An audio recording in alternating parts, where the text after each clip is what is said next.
Meus amigos, minhas amigas, uma boa tarde para todos nós, que possamos seguir nesse clima festivo, tão alegre, encantado pelo poder e pela força do belo em nos tocar, em despertar em nós o que há de mais sublime, transcendente, em nos fazer voltar a nossa mente e o nosso coração para o que é divino, para aquilo que nos espera, para aquilo que é a nossa destinação. Então, comentava com os amigos da alegria que vai no nosso coração por podermos ver frutos como estes, como o documentário que pudemos assistir nesta manhã, algo tão bem feito, tão bem elaborado, tão rico, apresentando a riqueza dessa vida que deixou um legado para a cultura de Araraquara, do Brasil, certamente por meio desse documentário o alcance será ainda mais ampliado, mas que também deixou esse legado tão valioso para nós no movimento espírita e na história do espiritismo. Porque uma das qualidades que mais me encanta, que mais admiro no Wallace, é justamente esse seu apreço, esse seu esmero pela doutrina espírita. Nos prefácios que ele escrevia, como Orson bem soube frisar, e escreveu inclusive uma obra a esse respeito, nós notamos o cuidado dele por apresentar o Espiritismo na sua verdadeira grandeza, por mostrar a todos nós, a todos os que o leem, que puderam conviver com ele, que a doutrina espírita é algo precioso por demais para tratarmos ela como uma simples rotina, como algo banal, algo de menor importância em nossa existência. É preciso compreendamos, e o Wallace nos faz ver isso, que não recebemos, enquanto humanidade, nada de mais valioso em termos de mensagem e conteúdo espiritual desde o advento do Evangelho, como a doutrina espírita. Nada que toque, que ilumine, que esclareça tantas áreas do pensamento humano e, claro, de nossas próprias vidas, como o Espiritismo.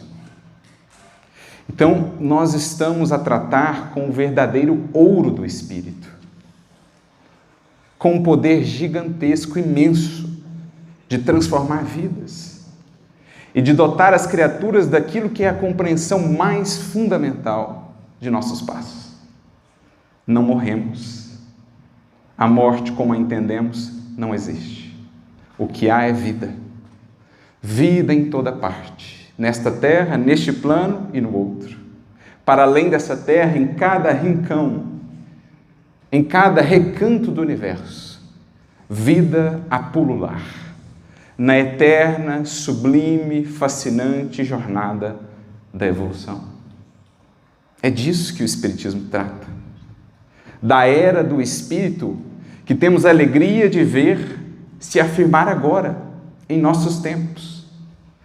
Quando o paradigma materialista vai perdendo força pela ausência mesma da matéria, que devassada no seu âmago se mostrou assim tão incapaz de nos explicar de fato a vida, a humanidade começa enfim a se voltar. Como já falavam há tantos heróis e heroínas da fé, missionários e missionárias que nos antecederam, a criatura humana, enfim, volta-se agora, começa a se voltar para a realidade do Espírito, para a grandeza que então nos é descortinada por essas novas lentes que recebemos à luz da realidade e da compreensão espiritual.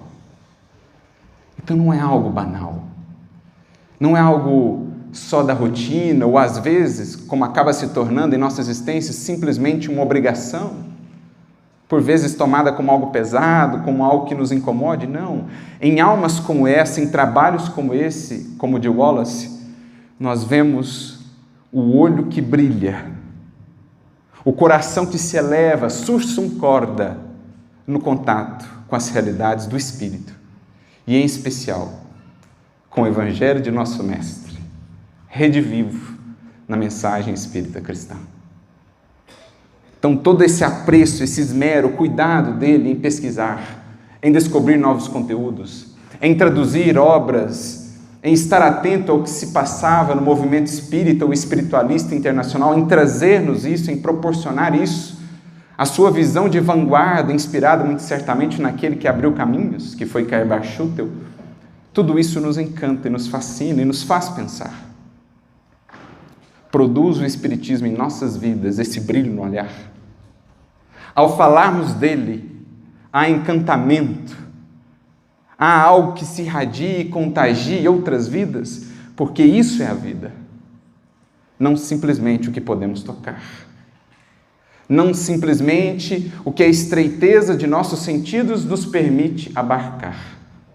A vida se expande de maneira tão mais bela e grandiosa, para além dessa momentânea gaiola em que estamos encerrados. Porque a vida é espírito e o espírito sopra em toda parte. Já aprendimos com o maior daqueles que por aqui já pisou. Então fica a nossa imensa gratidão ao Wallace, que certamente por aqui está ou esteve, certamente estará atuando, ativo nesta mesma seara que abraçou. A nossa gratidão também àqueles que abraçaram esse compromisso de comunicar a cultura que eleva, que edifica e também a doutrina espírita a outros públicos, a outros corações, por meio da arte, por meio do belo, por meio também daquilo que é nobre, que edifica, que é verdadeiro. Porque esse consiste, ou nisso consiste, o próprio objetivo da criação. Como nós aprendemos com o grande apóstolo dos gentios, que também marcou presença na codificação espírita. Na questão de número 1009 do Livro dos Espíritos, o apóstolo Paulo nos diria, em falando de Jesus, que o Mestre sintetiza para nós o objetivo da criação, que consiste no culto harmonioso do belo e do bem. E do bem temos falado muitas vezes, no Evangelho temos buscado compreender, mas é preciso também expressemos o belo que edifica, o belo que é divino e nos desperta para a grandeza de nossa destinação. Creio, portanto, que a vida de Wallace ela encerra esses objetivos, ou esse objetivo, conjugando o compromisso com a bondade, como podemos ver no documentário, mas também com a beleza, com a arte que produz o bem, na feliz definição do espírito André Luiz. E pensando então sobre o que falar a respeito dessa vida, acho que o documentário deixa bem explícito para nós uma vida multifacetada. Quantos ângulos, quantos aspectos nós poderíamos pensar ao falar de Wallace Leal.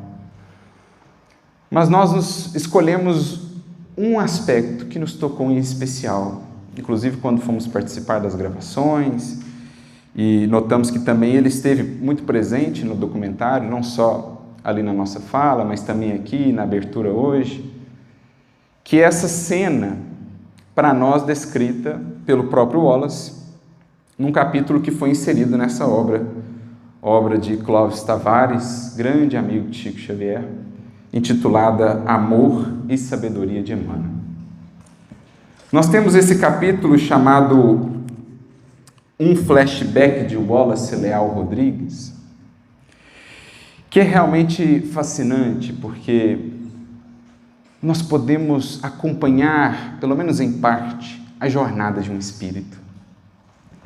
E poucos estudos são tão encantadores, são tão edificantes quanto feitos seriamente à luz da doutrina espírita, como esse, de podermos acompanhar a trajetória de um espírito. As características que vão se mantendo, se aprimorando, as outras que vão perdendo força à custa de muito empenho e de muita vontade, os equívocos, as ilusões de outrora que vão sendo retificados, porque novos caminhos vão se abrindo à medida que o Espírito progride, à medida que a luz do Evangelho brilha sobre os nossos passos, como outrora se deu com o convertido de Damasco, às portas de Damasco. Então, ver a trajetória de um espírito e vê-lo compartilhar, abrir algo dos escaninhos da sua própria alma, da sua memória, do seu coração, a fim de nos instruir, isso é muito nobre, isso é muito encantador. E é, de certo modo, o que Wallace vai fazer nesse capítulo em que ele compartilha conosco esse flashback. Ele que tinha essa capacidade anímica, também mediúnica, né? De em expansão, quando a mente e quando o espírito, né, se desdobra naquilo que Kardec denominaria essa expansão, esse desdobramento, ou a emancipação da alma, ele tinha essa possibilidade de voltar no tempo, de acessar com mais clareza alguns aspectos do seu pretérito. E também as revelações que ele foi recebendo nessa relação de amizade entre ele, o Chico, o Emmanuel, como nós vimos, amizade essa que reponta pelo menos até o período de Ave Cristo. Vai saber se não é algo ainda mais antigo, mas pelo menos ali até o período da obra Ave Cristo nós sabemos dessa relação, desse intercâmbio entre eles. E como nós podemos ver no documentário, naquilo que foi falado ali, o Emmanuel revela para ele uma cena do seu pretérito, quando ele ainda muito jovem, ali no auge dos seus 20 anos, procura Chico Xavier em Pedro Leopoldo, querendo uma orientação quanto aos caminhos da vida. Porque ele mesmo diz, sentia uma certa dicotomia entre a mediunidade e a vida. Ou seja, uma dicotomia entre aquilo que ele intuía ser um chamado, um dever, um caminho a trilhar, e aquilo que os seus pendores o impeliam a realizar. Então ele sentia um certo conflito e queria uma orientação. Repetir certos padrões ou, de fato, nesta existência, me propor algo novo, a entender uma nova dimensão de dever que me está sendo proposto pela vida maior, pela espiritualidade superior. Então ele busca o conselho do amigo.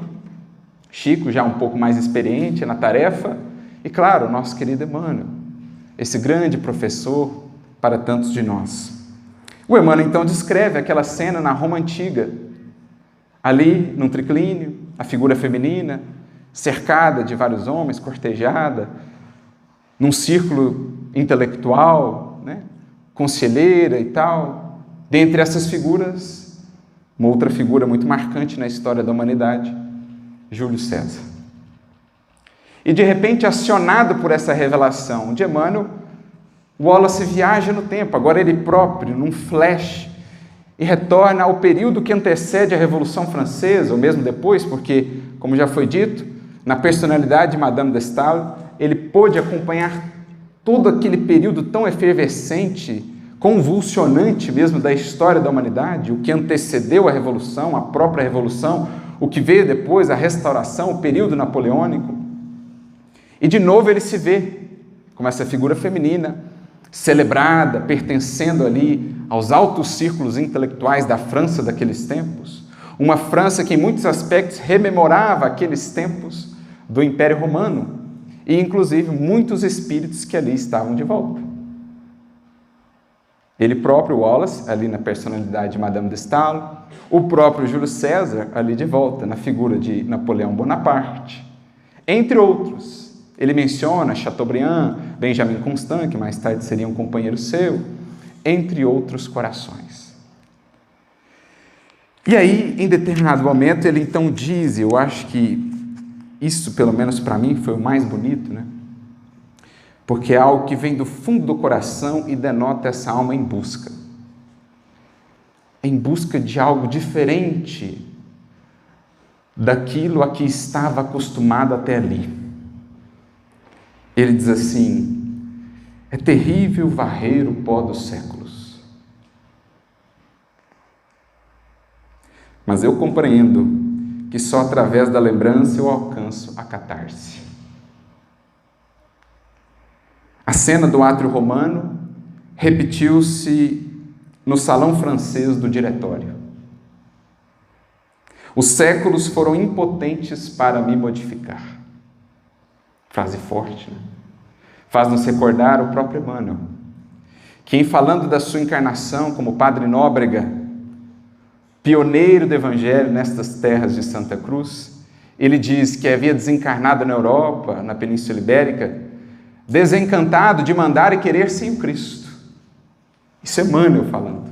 Aquele que foi Nestório, aquele que foi Basílio, mártir por mais de uma encarnação, por amor ao Cristo, Passados 15 séculos da conversão do senador, ele ainda dizia: o meu coração estava, de certo modo, cansado de mandar e querer sem o Cristo.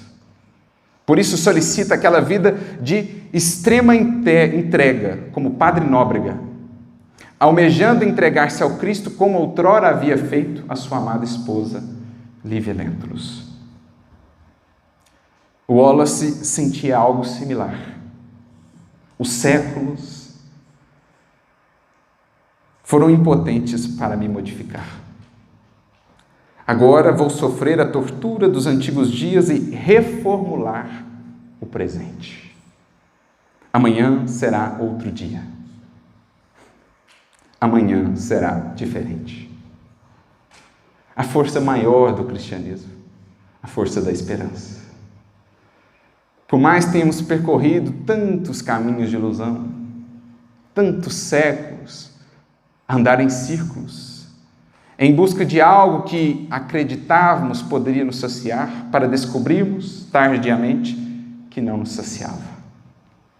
Mas se há uma luz que brilha sobre o roteiro de todo cristão, de todo aquele que abraçou a mensagem do Cristo, essa luz é a da esperança. Aquela que nos diz: amanhã será outro dia. Amanhã eu posso fazer diferente. Isso motivava o coração de Wallace. Naquela noite fria em Pedro Leopoldo, acessando o pretérito, o seu coração voltava-se esperançoso, inspirado por Emmanuel e por Chico, para o futuro, para o porvir. E ele diz: noite fria, calma, a musicalidade estranhamente sensível do alto da montanha, Pedro Leopoldo. Eu tenho nas mãos crispadas a longa mensagem que o Espírito de Emmanuel endereçou-me aquela noite. Um roteiro para a vida inteira. E a gente viu esse roteiro se cumprir, pelo menos em boa parte. Um roteiro para a vida inteira. Nele, o brilho do intelecto se modifica no suave luzir de uma estrela singela. Então, aquele espírito acostumado aos altos círculos da intelectualidade, do brilho, do prestígio, de repente se vê impelido a voltar os olhos para uma estrela singela. Na verdade, a mais bela estrela que já brilhou nesta terra. Ele se vê impelido a contemplar novamente a mais bela cena já apresentada no teatro da Terra, que foi no mundo acompanhada por poucos, mas que teve uma plateia celestial. Cena esta que é rememorada ano a ano, há mais de 2000 anos. Cena essa que se passou na humilde e singela Belém. Diz Wallace: vou segui-la, a estrela que apontava aos singelos pastores a manjedoura. Diz Wallace: vou segui-la e chegarei a um presépio em Belém. O que nós vemos, portanto, meus amigos, senão a jornada de um espírito dos salões a um presépio, ao presépio. Senão a jornada do espírito que, desencantado do fastígio, do fausto do mundo, volta-se agora, enfim, para a verdadeira grandeza do espírito. Se antes os grandes eram medidos pelo nome de nascimento, pelos títulos que ostentavam, pela fortuna moedada, agora, para o seu espírito e para o seu coração, os grandes são medidos como aqueles que mais servem, como aqueles que mais se apagam, como aquele rei que não buscou um berço dourado, mas a palha simples de uma manjedoura. Na mais bela cena já apresentada no teatro do mundo, que de tão grandiosa teve poucos presentes, uma diminuta plateia entre encarnados, mas o céu não deixaria de prestigiá-la, e as próprias cortes angélicas estiveram presentes naquela noite, ainda hoje rememorada por todos nós com tanta emoção, quando o Rei de todos os reis e aquele casal singelo que o recebeu estavam ali, coroando-o na manjedoura. Essa foi a jornada desse Espírito, dos salões ao presépio, dos tronos dourados, dos triclínios cortejados, à simplicidade da estrebaria da manjedoura, ao novo trono que seria erguido mais adiante, ao trono da cruz, o mais belo, o mais alto, o mais luminoso que a humanidade já viu. Reis, impérios, imperadores passaram, seu brilho pelos tempos foi ofuscado, mas o brilho daquele trono e daquela cruz, bem como desta manjedoura, nem o tempo pôde apagar. Era isso o que Wallace agora desejaria buscar, orientado por Emmanuel, que era ali porta-voz da espiritualidade superior. E trago isso porque, em verdade, meus amigos, não é muito diferente o nosso caso. Aos espíritos que renascemos nestas terras, como o Tarsilo bem disse, conversávamos sobre isso, os que aqui estamos em geral, somos os que lá no velho mundo nos cansamos do fausto exterior, das vestimentas de natureza exterior, do brilho de natureza exterior. Como Wallace, aqui viemos buscar um outro brilho, um outro tipo de brilho. Mais difícil de ser visto, é verdade, mas o único que permanece. O único capaz, de fato, de iluminar os nossos passos e os nossos caminhos. O brilho do Cristo, o que nasce de dentro de nós, a iluminar-nos o mundo íntimo e, portanto, também o caminho a percorrer.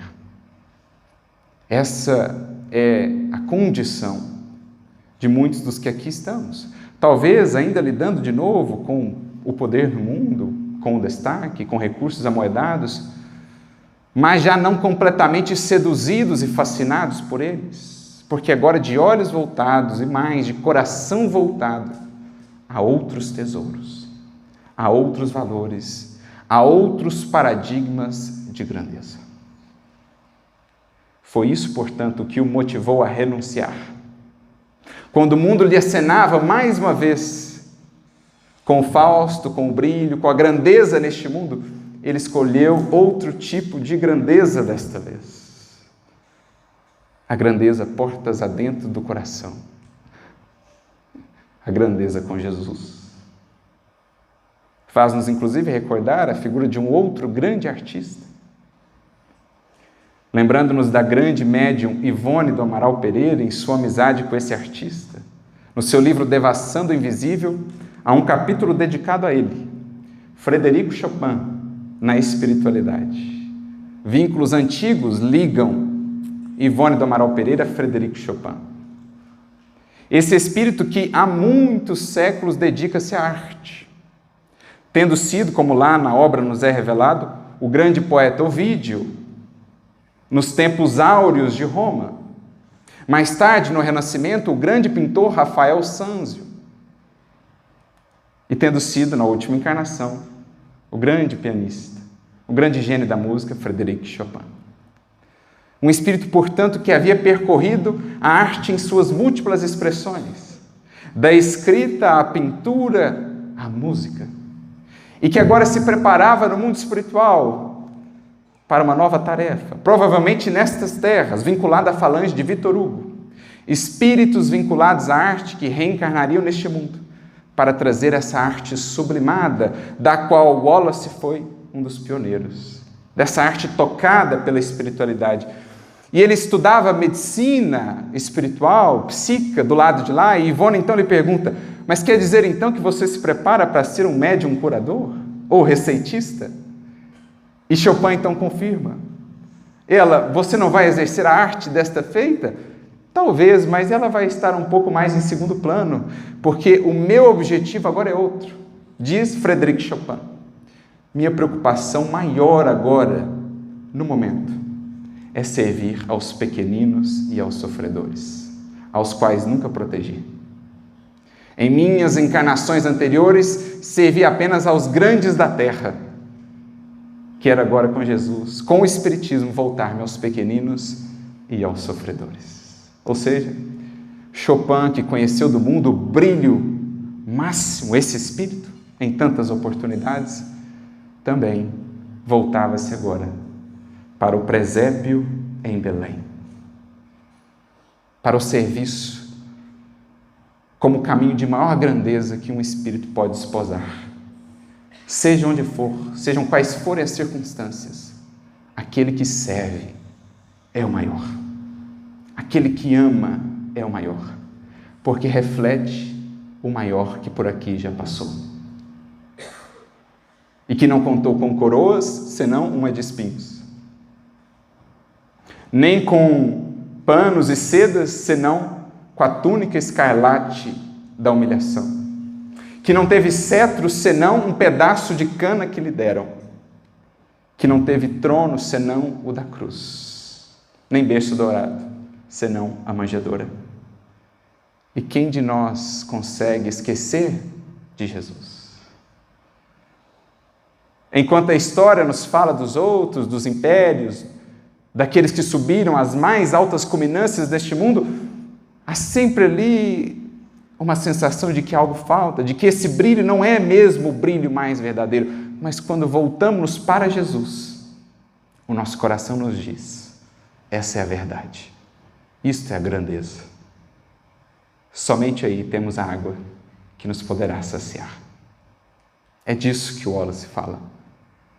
Respirei, ou respirarei fundo, e quando o pequenino rei sair dali, eu tentarei segui-lo, ouvindo de volta os cânticos de Belém. Talvez por isso tenha escrito uma obra com esse título, Os Cânticos de Belém. O pequenino rei que dali saiu para conquistar os corações e transformar o mundo. A obstinação que me levou de Júlio César a Bonaparte é minha ainda, mas eu vou tentar.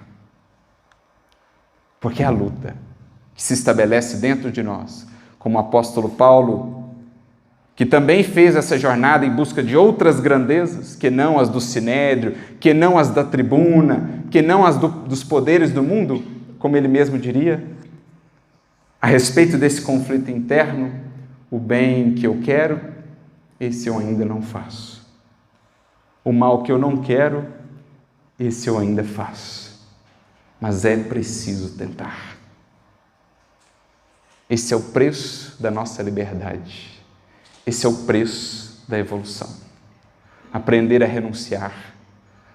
Aprender a colocar a vontade divina acima de certos caprichos, pendores ou tendências.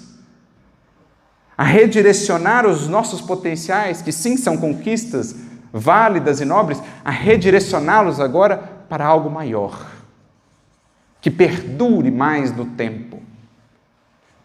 Adquirir, à luz da compreensão espiritual, o verdadeiro senso de liberdade. Diria o apóstolo citado: tudo me é lícito, mas nem tudo me convém. E a grande chave, o ponto-chave da evolução é entender o que nos convém. E o Wallace fazia esse movimento, inspirado por Emmanuel, pelos seus próprios benfeitores, de que sim, tudo lhe era lícito novamente no mundo, mas existia agora algo que o convinha enquanto espírito. E esse algo era desenfaixar-se do passado. Como ele mesmo dirá um pouco mais adiante, Num outro trecho desse comentário, do seu flashback, ele dirá assim, e para todos nós, quando menciona os estudos que ele fazia com outros companheiros, e ele ficava pensando nesse passado, quem somos nós, os que aqui estamos? Quem somos nós, os que às vezes nos sentamos num grupo de estudos espíritas? Quem somos nós que nos encontramos na seara espírita? Que elas nos prendem no passado? E ele ficava então a pensar sobre isso, que eram aqueles que estavam ali estudando com ele Evangelho, doutrina espírita, e ele então diz, de comum, solicitamos à meditação uma nova técnica de viver, desenfaixados do passado. Como não nos recordarmos da figura de Lázaro? Quando o Senhor a Lázaro diz, e no fundo a todos nós, pela bênção da reencarnação, desatai-o e deixai-o ir. É o Cristo que nos pede, são os nossos benfeitores que em nome do Cristo nos ajudam, agem junto de nós, ajudando-nos a desenfaixarmos do passado. As cristalizações, os velhos hábitos, o antigo modo de ser, certos apegos, abrindo-nos horizontes novos de serviço e aprendizado. Diz Wallace, é o que nós pedimos naqueles estudos. Pedimos a meditação, a inspiração do mais alto, uma nova técnica de viver. Porque, em verdade, quem está em Cristo deverá ser nova criatura. Num ou noutro momento, nós nos olhamos como se olham as criaturas nos sonhos e rodopiamos no tempo como as doiradas folhas outonais. Ninguém sabe a respeito de ninguém. Pelo menos não de maneira ostensiva, embora as intuições, embora saibamos dos elos que nos aproximam. Ninguém sabe de ninguém, mas, secretamente, suspeitamos e nos ocorre pensar, afinal, quem sou eu? E esta presença antiga de quem é? Mas nada dizemos.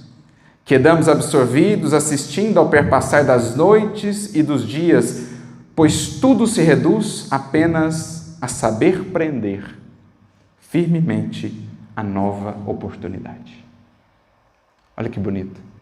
Saber prender firmemente, com todas as veras da alma e do coração, a nova e bendita oportunidade que nos foi concedida. E não qualquer oportunidade.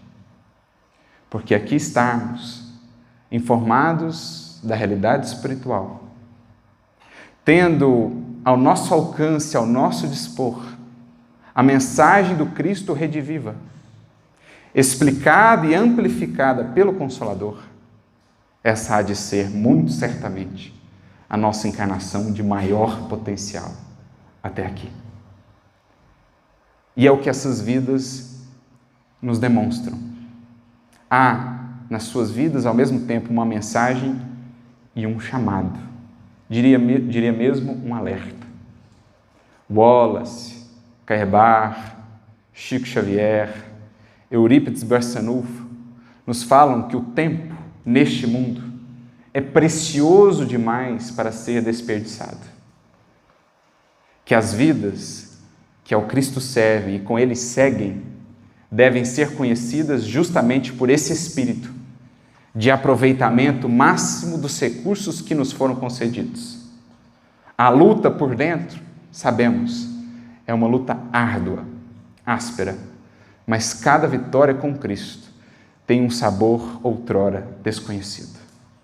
Temos a certeza de que dos vinhos capitosos do mundo, como o próprio Wallace diz, nós já os saboreamos tantas vezes, deles nos embriagamos tantas vezes, mas daquele vinho ofertado na última ceia, ou daquele vinho ofertado nas bodas de Caná, o da verdadeira alegria em espírito, de quem sente em si a paz do dever cumprido e de ter atendido à vontade divina, esse é o que agora buscamos.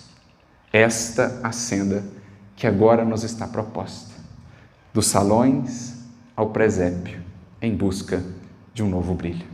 Que Jesus nos auxilie no palco da vida a apresentarmos uma cena digna de ser lembrada mais tarde, porque foi justamente o que o Wallace nos ensinou. A todos vocês, muita luz e muita paz.